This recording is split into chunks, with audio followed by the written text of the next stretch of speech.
Who knows? Maybe we'll pay off our $35 trillion, hand them a little crypto check, right? We'll hand them a little Bitcoin and wipe out our $35 trillion.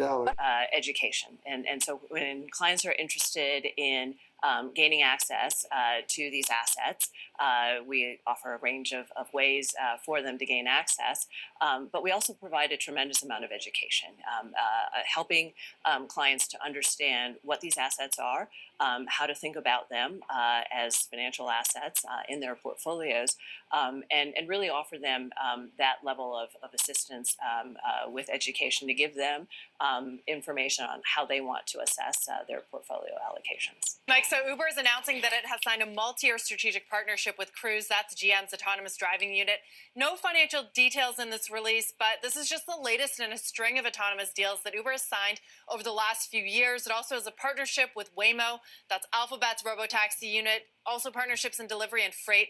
Now, the partnership with Cruise is expected to launch next year. How it works is that when you book an Uber through the app and the app sees a driverless Cruise nearby, it'll give the rider the option to book it instead of a human driver. That's how Waymo works with Uber in Phoenix. Cruise, though, of course, has had its share of challenges. Today, it agreed to recall nearly 1,200 robotaxis over hard braking issues. It is also facing ongoing investigations by the DOJ and SEC following that incident here in San Francisco last year when it dragged a pedestrian. Back to you, Mike. So far, comments from Fed officials since the July employment report suggest no, they're not yet thinking in terms of a 50 basis point cut.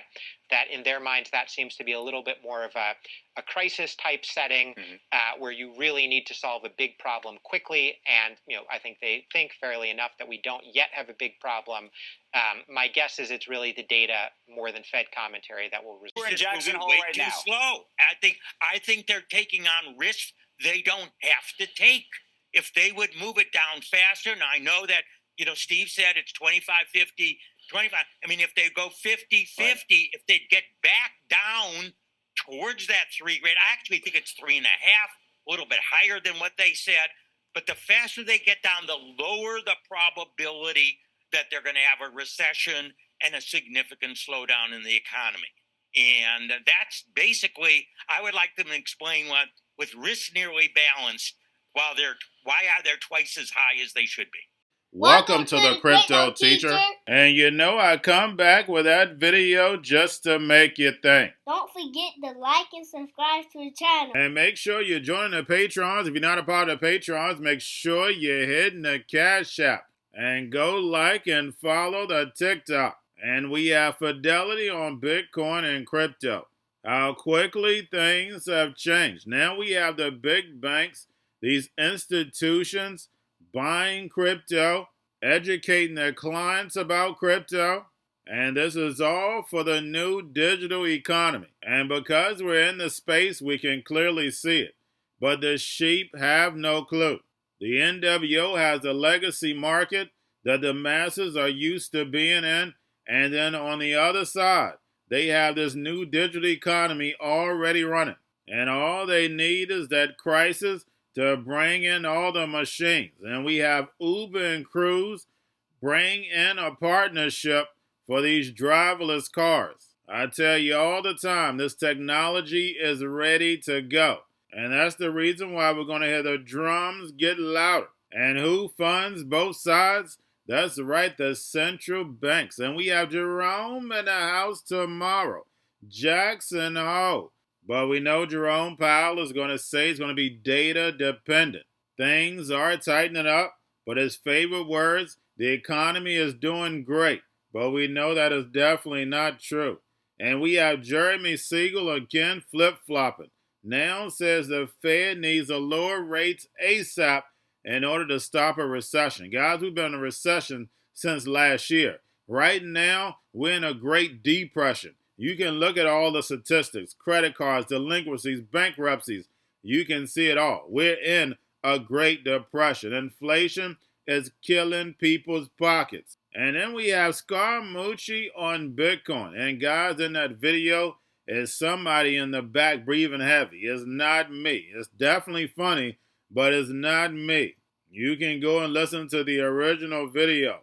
But Scaramucci talks about the digital assets, these rails for this new economy, And these digital assets we know are for the machines. The robots, algorithms, and drones are going to take this economy over and pay each other with crypto. Guys, remember, crypto means hidden message, hidden meaning.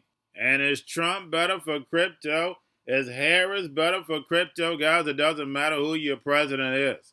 Remember, their job is to move the NWO's agenda forward, and that's all this technology. AI running the whole economy. And like I stated in the first video, Robert F. Kennedy Jr. was here to give you the truth.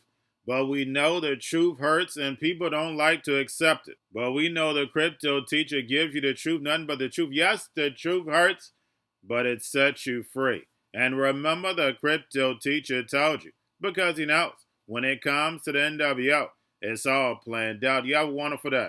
More towards a weakening job market. Well, then why are we at the most restrictive monetary policy in over half a century if we have almost a risk-balanced look going forward? Now, a lot of people came back to me when I was, really agitated a couple of weeks ago. They said, and you wanted 50 basis points, and then you switched gears. I wanted 50 basis. They said, oh, it's not 2.8%. They put that down, but it's really much higher. The economy's doing well. It's 5.3 right now. Economy's doing pretty well. Maybe that neutral rate is 4.8%. So they only need really a couple of cuts to get to that particular level. Well, if the neutral rate for Fed funds is 4.8 instead of 5.3, then why is the 10-year bond at 3.8?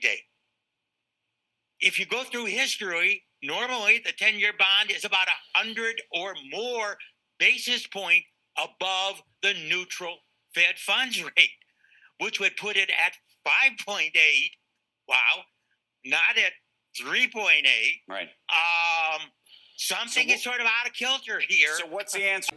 I don't make much of it right now. I know the big gold bugs are saying Bitcoin hasn't moved in 2 years, and gold has gone up about 30%. So therefore, it's a better store of value than Bitcoin. I've always maintained, when speaking to you guys, I don't see Bitcoin as a store of value today. I still see it as an early adopting technology. Could it be a store of value if there's over 1 billion wallets? Sure, we could look at it that way. Is it a future store of value? Yes. But I just think that you've had a lot of things going on with Bitcoin as it relates to the regulatory headwinds. The Grimace coin thing is not something I'm a fan of. I have to totally understand why the SEC wouldn't like that. I just want those types of things not to cloud some of the great things that are happening in the industry. There's payments and rail systems on Bitcoin and other layer 1 technologies that will advance our economies. If we're spending $6-7 trillion a year on transactions and verification of transactions, this could reduce those costs the same way we've reduced a lot of telecom costs and improved innovation and efficiencies in the economy. So, listen, I like gold. I have no problem with gold. I own some gold, Andrew. But I've made we've pivoted our business, as you know, 3-4 years ago into Bitcoin and other digital assets like Solana and Ethereum. How much of the flows?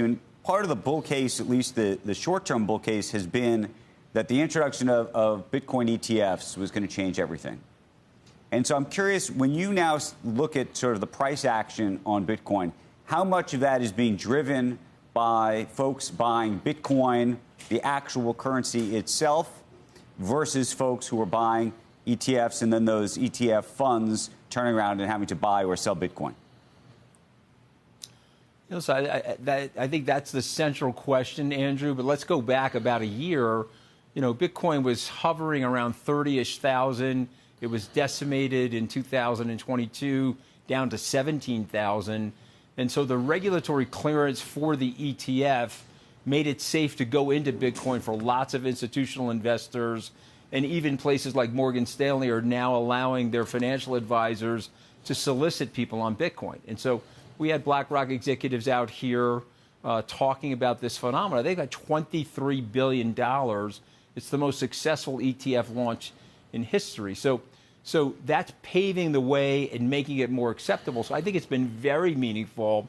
If you had said to me last year when Bitcoin was in the 30s that we'd be here in the 60s post-halving, I think most people in the industry would be very happy. I think we always want this instant gratification, and because of Bitcoin's volatility, all of us were seeing, and myself included, and I got this wrong, but I think it's relative to timing as opposed to actual results. I do think Bitcoin gets to 100,000. It's just taken longer. There's been just more regulatory hurdles, more uncertainty. There was some fraud exposed, as we both know, over leverage in the system. But I think it's a much healthier, much sturdier system today. Right. And so we like the fundamentals here. But what do you think the money is coming from? Meaning, when you see the sort of price action today, how much of that is moving as a function of the ETFs versus Bitcoin holders individually? Yeah, so there was actually discussions here about that. It's about 65% is coming into the ETFs, 35% going into direct coins, if you will. It's easy for people to buy it, and it can get stored on their brokerage account. There's a QSIP number, and as you know, because you and I have been on Wall Street a long time, this is my 35th year on Wall Street. Wall Street is a selling machine, and they haven't even amped up that selling machine yet. But just imagine tens of thousands of FAs and RIAs out there explaining to people that they need a position like this in their portfolio. So it's coming. And let me tell you something, Andrew. Having gone through the pain of all of this, and at least 2 bear cycles of Bitcoin now, I like where we are. Finally, Anthony, obviously the DNC convention's taking place right now. The conventional wisdom is that Trump would be better for crypto. I don't know if is it conventional wisdom or is right or wrong? Where do you land on that, given your views? And let's just talk about it directly.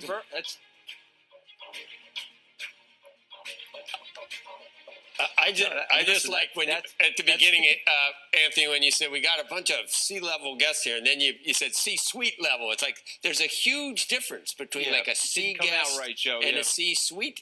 One word makes a huge difference. You're right. It's a little early here. It didn't come out right, Joe, but I meant to say C-suite. No, but I heard you change it. I was like, just quickly, I think they're pivoting, and I think people remember Donald Trump pivoted. He hated it. He put it out on Twitter, the presidential feed. He then went to the Bitcoin conference.